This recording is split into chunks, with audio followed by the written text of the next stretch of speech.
By the late 1980s, it was no longer surprising to see the Beatles suing each other. What about now? What makes you cross with each other now? Well, the last time we were cross was when George was suing me. Or that they kept attacking each other. He said that he wanted to tackle some of the other old songs, including possibly some of John Lennon's songs. Paul? Yeah. Maybe because he ran out of good ones of his own. Well, now we've got that on record. Well, it's true. By 1988, the Beatles were celebrating 25 years since their first official release, and that automatically made them eligible to be part of the Rock and Roll Hall of Fame. George, Paul, Ringo, and Yoko confirmed their attendance at the ceremony. But after a new scandal involving a move by Paul to receive an additional percentage of royalties for Beatles songs, the relationship fractured again. McCartney canceled his appearance on the grounds that it would feel hypocritical to be smiling when things weren't quite right. And only George and Ringo took the stage to receive an award celebrating a band that was apparently still broken.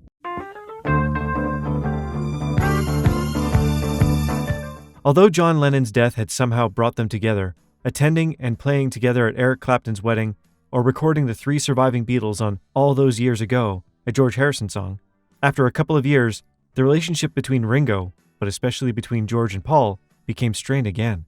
Harrison still resented McCartney, and when asked by the media if he would collaborate with him, George took the opportunity to attack him in his own style. Paul had asked, had suggested maybe the chance of me and he writing together something. And, it's pretty funny, really, because, I've only been there about 30 years in Paul's life, and it's like now he wants to write with me, but I think it's maybe quite interesting. George told the BBC, "Paul McCartney ruined me as a guitar player."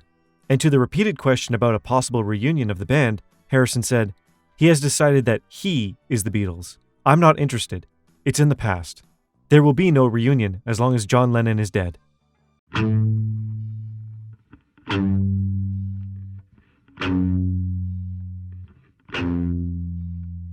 Since the 70s, Neil Aspinall had the idea of a documentary project on the history of the band, which was taken up again in the late 80s, and which involved the participation in interviews of the 3 Beatles along with footage left by John Lennon. However, the project was put on hold again when George prompted Ringo and Yoko to sue Paul after realizing that he was receiving a higher percentage of the band's royalties behind their backs. The scandal was uncovered shortly before the ceremony and prompted Paul McCartney to cancel his attendance via a statement. "I was keen to go to the dinner and pick up my award, but after 20 years, the Beatles still have some business differences which I had hoped would be settled by now," McCartney said in the statement. "Unfortunately, they haven't been settled. So, I would feel like a complete hypocrite waving and smiling with Harrison and Starr at a fake reunion." Some media reports suggest that McCartney was trying to boycott the ceremony with his statement, but with everything in place and only half of the Beatles in attendance, the ceremony was going ahead.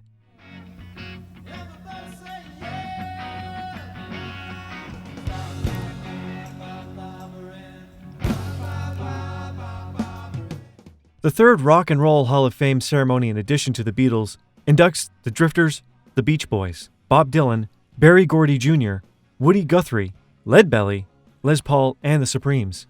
Elton John inducted the Beach Boys, and Mike Love gave his thank you speech. "I think it is wonderful to be here tonight," said Love, following the other Beach Boys at the microphone as they accepted their awards. "But I also think that it is sad that there are other people who aren't here tonight to be honored, and those are the people who passed away," referring to the Beatles' John Lennon, the Beach Boys' Dennis Wilson, and the Supremes' Florence Ballard. Those are the obvious ones. But there are also people who chose not to come for other reasons. People like Paul McCartney, who couldn't be here tonight because he's in a lawsuit with Ringo and Yoko Ono.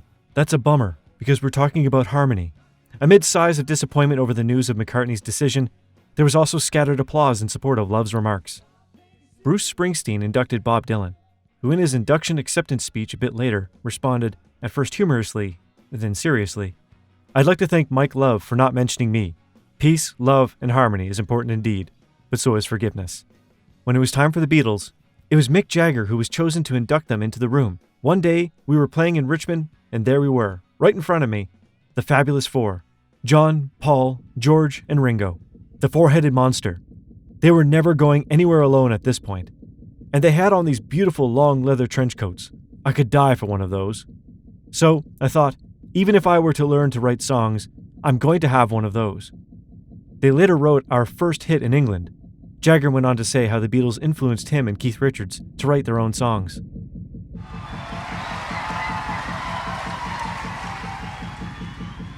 Julian and Sean Lennon took the stage alongside Yoko, George, and Ringo.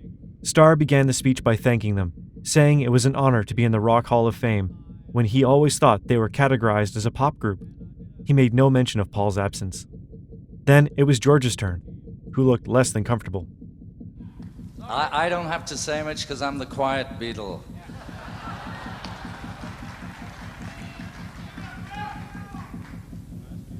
It is unfortunate Paul's not here because he was the one who had the speech in his pocket. We all know why John can't be here, and I'm sure he would be, and it's hard really to stand here supposedly representing the Beatles. It's what's left, I'm afraid. But we all loved him so much, and we all loved Paul very much.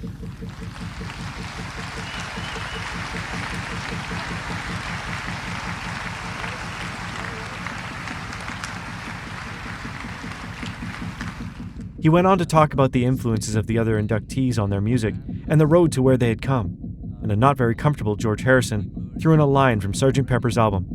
"It's wonderful to be here. It's certainly a thrill."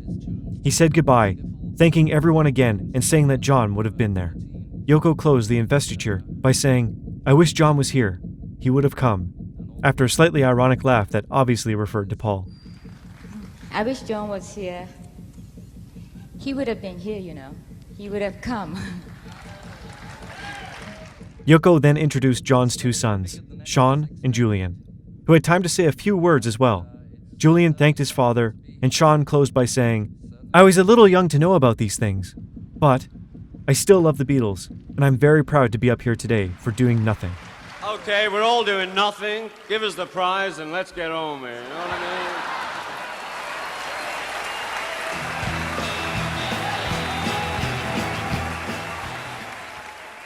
As a supergroup, because wow, it was a supergroup, the Beach Boys, Bob Dylan, the Drifters, and the Supremes, along with George, Ringo, Billy Joel, Mick Jagger, Bruce Springsteen, and others, played the Beatles' classic, and a couple of other songs like Satisfaction by the Stones, closing the night. The evening ended without any major setback. The legal issue of the Beatles was resolved in the most peaceful way possible, as EMI, the band's record label, increased their percentages to George, Ringo, and Yoko to be again in equal parts with Paul.